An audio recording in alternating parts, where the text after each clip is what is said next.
Hello people, I am so excited to have you here in yet another one of my YouTube videos. In this video, we're going to be talking all about retargeting when it comes to meta ads. And yes, I said meta ads. Isn't it weird to get used to that now that Facebook changed its name to Meta? In 2022, man, it's 2022. The reason why I'm making this video is because I see so many media buyers and agency owners, as well as e-commerce business owners or just business owners in general, struggling to get results with Facebook ads. And one of the main problems is, in fact, retargeting. Just because now with the privacy updates, we count with a lot less data, and Facebook is able to retarget a lot less. As always, I created a whole presentation to kind of walk you through it, and then we're going to jump into Ads Manager to show you what exactly I'm talking about. This will definitely help you to set up for success. Basically, you can use it as a tutorial on how to do your retargeting campaigns, and it'll be quick, easy, and just very valuable. All right, let's get to it. All right, so let's talk about retargeting with Facebook ads. So you're probably thinking, why retargeting is really necessary? Why should I do it? All these things. It's no surprise that it doesn't just take one touch point for you to get someone to convert. It may happen, it does happen, but it's not the norm, and it's not what you want to rely on. You want to make sure that you're retargeting because it takes at least 7 to 8 touch points for someone to feel more likely to purchase from you, and it's more likely to purchase from you. And the reason why is because they trust the brand a little bit more. They've seen it many times. They've seen all the different communications. They understand that it's more legit. They've done the extra step of looking at the website. They feel more comfortable, so hence they're more likely to purchase from you.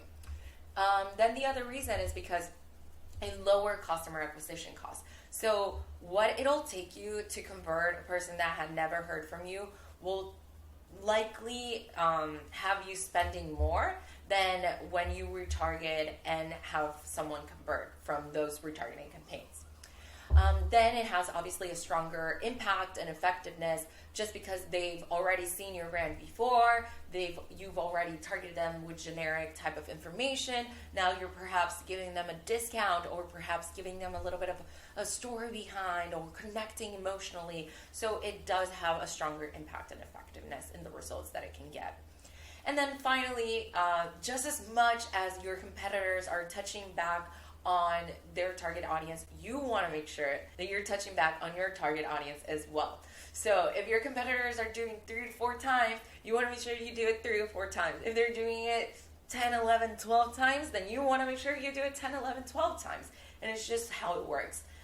You want to make sure that you're not only touching points as much as your competitors are, but that you're doing even more effectively. So what are the challenges currently for retargeting in 2022? Obviously, with the privacy update limitations, we have less data to work with, and that's no secret. That's why performance has declined significantly. Media buyers are no longer getting the results they used to get with their clients. They're losing clients left and right. Then even business owners are no longer able to generate results by just handling ads on their own or having a team.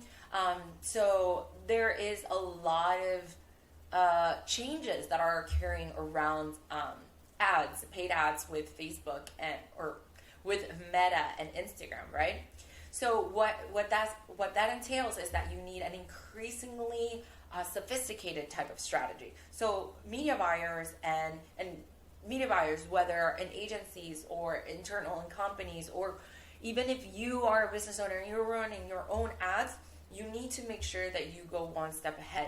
You need to make sure that you're reading the data accordingly, that you're going out of your way to analyze other sources of how to gather that data. So Google Analytics, not just satisfying with Ads Manager, that maybe you're looking into Hotjar to see how people are performing in real life on your website. So all of these things are definitely going to help you and give you more of an insight as to what's really going on in terms of your numbers and in terms of consumer behavior, right? And finally, you also, unfortunately, in order to get results, you have to go one step ahead and start doing more of a market analysis. You have to understand who your specific personas are and have a great understanding of them. That way you can retarget them in each part of your funnel with specific messages that are tailored to those specific people. The more specific you are in your retargeting and in your message for that specific person in that specific part of the funnel, the more likely you are to get amazing results. And then finally, it reinforces the need to own your data. So what that means is, remember that time where it was last year, 2021, I believe it was either October or November, Meta and Instagram just went out and no one was able to use it. Businesses lost all these insane amount of money. So you want to avoid that from happening to you. So you want to own your data, whether that means creating a lot of lead generations to gather emails, phone numbers, and any other additional information that you can. Definitely do that. So what are the types of retargeting? These are my favorite, the ones that have proven the most successful. We have video views, which, I mean, it's no news that videos just are so much better than images, perform so much better. The results are crazy. You're able to retarget the people that have viewed the videos, and that is very effective because all the data stays within Facebook. So Facebook is not blocked by iOS and is able to specifically know who to retarget based on who watched the views on their applications, whether Instagram or Meta. So retarget people that have watched a percentage of select videos or a certain time, or they've played it all the way through. Then you have engagement. Again, it's the same concept. These people are staying within the platform. And just FYI, we'll jump in Ads Manager to walk you through it. But yes, engagement. They stay within the platform. So what that means is that you're retargeting people that have either followed the account, liked a post in the account, comment, saved, shared, or all of that on post or on ads. So it kind of is an umbrella of everything that has to do with interaction on ads and post, which is amazing.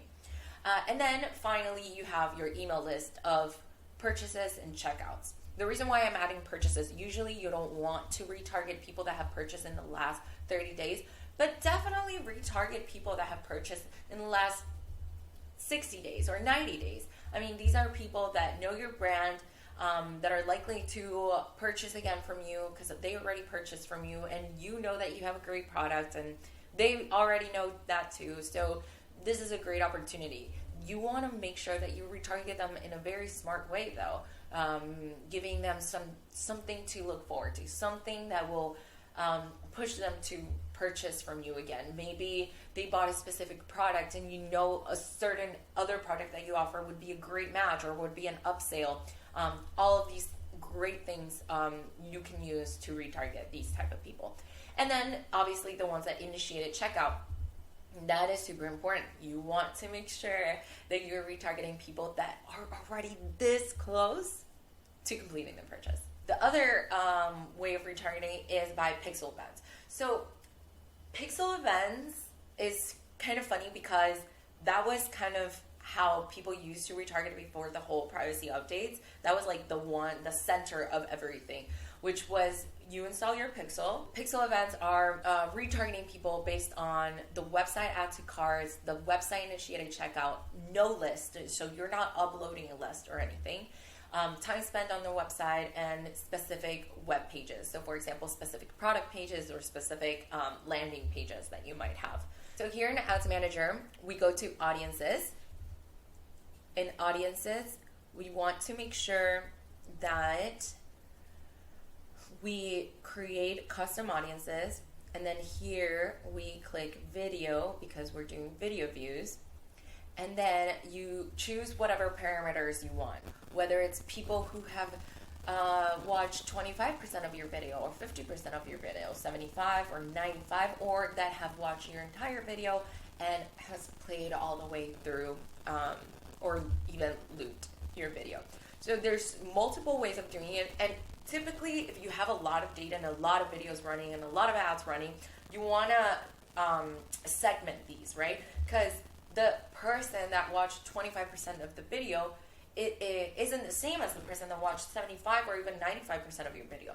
The person that watched 75 and 95% of your video are more likely to be more interested in your brand than the one that watched 25% of your video and probably needs an additional post. So the communication should be different if you're able to segment these. If not, then definitely just create a pool of people that have viewed your video, whether it be 95 or 25.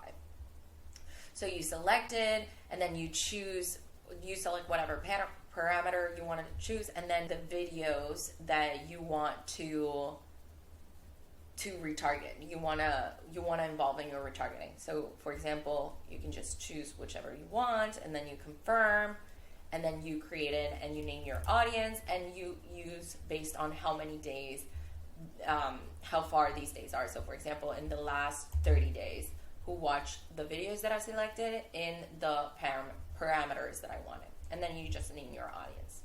Now we go with engagement. Engagement, you go custom audience again.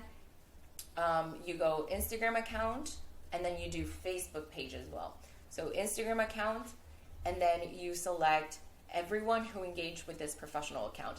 And this involves post or ads such as like, comment, saves, etc., etc.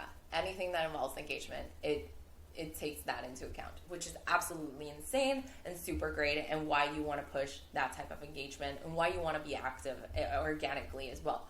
So you select again your days, and then you just name your audience. We do the same thing with Facebook page. It's exactly the same. People who engage with your page, then you put the retention rate that you want, and then the audience name. Upload email list, you go here, you select customer list, next, and then you make sure to say, usually it's no, usually you don't have the value, and then you click, and then you upload your file here, you name it, and then that's that. Right. And then finally, pixel events. You have your website pixels, so you click website, and then you have different types, like I mentioned before. You create a custom audience for people that have visited all website visitors, and by retention days, then you can select for specific website. Here you have the URL. By time spent on your website, 25% of their time they spend on their website, 10%, 5%. And then finally, you can also select by actions of the pixels. So for example, they initiated checkout, or they checked out a page, for example. And that is it. You go to your ads manager to create your retargeting campaign. You select conversions, because obviously you want it to be conversions, because essentially you're retargeting so they can purchase from you or take a step towards an action that you want to make, whether it's adding to cart or initiating checkout. But in this case, let's use purchase. And then here you select the audiences that you created. What I do have to say is that it's not about the technicality of it. I think this is definitely the easiest part. Obviously, understanding how to retarget from now on is very important. The most challenging part is definitely creating the right type of content for the right retargeting people in the right part of the funnel. So that is what I think distinguishes a great marketer from an average marketer. And that is what's going to really make or break your campaign. All right, thank you so much for watching this video. Don't forget to like, subscribe, and do all those things that honestly keep content creators and people that add value and put themselves out there to keep it motivated. And if you have any questions, please feel free to add those to the comment section. I am always super happy to answer any questions that you might have. And obviously, feedback is more than welcome. If you want a little bit more resources or more information, please read the description section.